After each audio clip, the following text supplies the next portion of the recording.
Alright guys, welcome to the Juno YouTube channel. So today I'm going to be talking about social media yet again, but it's a little bit different. It's sort of different. I don't usually do videos like this, but I'm going to be discussing why you probably want to program a social media and the benefits it has for you individually if you market it perfectly and make it a commercial success. I want to start off back when social media first started. So Facebook was one of the major social media companies to become big on the internet. It had millions and millions of users, and there were these things called ads, obviously. And if you haven't noticed, YouTube and Facebook and Google, these companies don't really use ads without context. Like, they don't just show you an ad because they want to show you an ad. There's always some sort of reason that they're showing you the ad. It may be because of what you purchased on the internet. It may be because of your name. It could be because of what nationality you are. It could be because of the cookies that are being stored on their site, the data being thrown around, such as your name,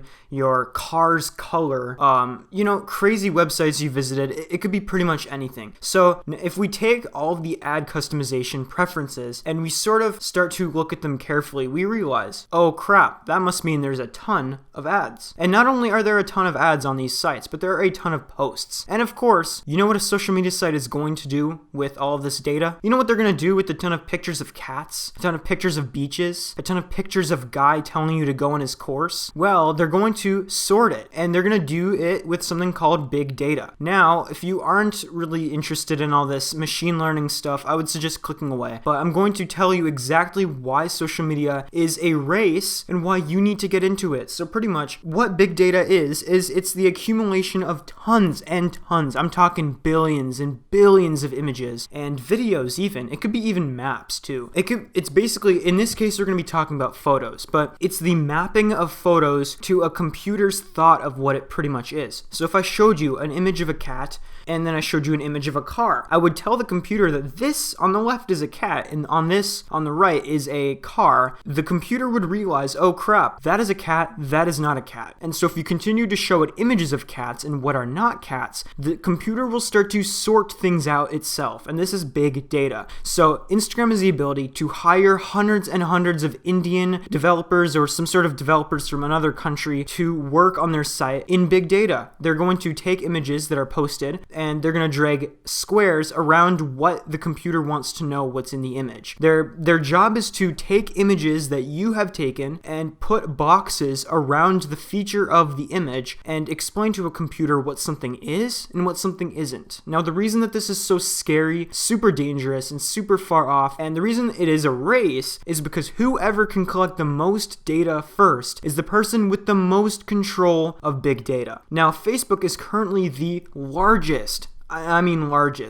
the craziest large company that holds image data, and it can basically just sort through things with such a perfect algorithm that it's crazy. These machines are responsible for telling apart someone's face versus someone's car versus the address of someone's house, and even matching someone's front yard with their geographic location. And this is the craziest thing about Facebook. We have to remember this stuff because big data is so powerful once you get into machine learning and machine intelligence. Artificial intelligence in general is just an extremely dangerous field, and if you use it the wrong way, obviously it will be handled the wrong way. So if we look at Facebook, pretty much they're taking all these images and storing it in data and using it against you. They're using it to make you purchase stuff. And what we have to realize is that once we give Facebook so much control, they're going to continue to collect more and more data on us. They're going to continue to collect images, and they're going to continue to draw those boxes around these features of the images and telling computers what these things are. And over time, these algorithms can become so strong and so independent that they can basically function on their own. And not only this, basically another thing I wanted to touch on is the monetary value of big data. Instagram has so much money in their big data program. They could basically just sell their site off in only the AI space and make trillions of dollars. Probably not trillions, but like the high billions.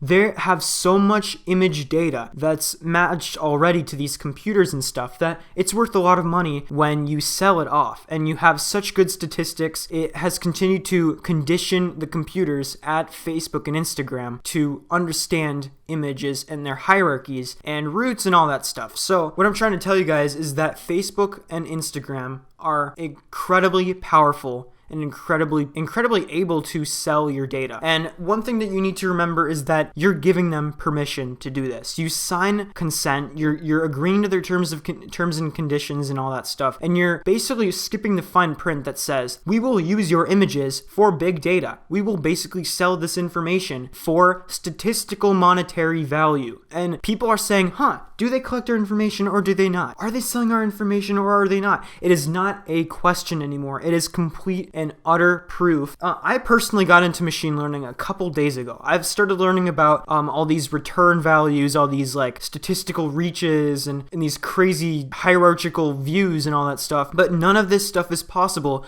unless you have a source of data. And the sites that I use are consistently working with Facebook. And Facebook just happens to have the largest image hierarchical database for machine learning. And then again, they're selling this information to companies for monetary gain. They're using it for companies that are researching, they're trying to make the next big thing, they're giving it to education companies to teach machine learning, and they're even giving it to advertisers to sell you stuff. So I hope you guys did get something out of this video. I hope you realize that these companies are basically selling information in clumps. They need to get it in clumps because the more images you give them, the more possibilities they have continue climbing the big data ladder. They're going to have so much big data that they can just use it against you. So make your own. Just start making your own social media. Hire someone to make it for you. Learn how to store in databases and learn AI. Learn all this stuff and you could be the next trillionaire. Honestly, this stuff is just so powerful. Like, big data is just taking over, and I hope that I gave you guys sort of an insight on why big data is dangerous and how you can sort of become the next billionaire or next Mark Zuckerberg with this method. So again, thanks guys for watching. I hope you did take something out of this video and that you understand how social media works. And yeah, I'll see you guys in the next video. Peace.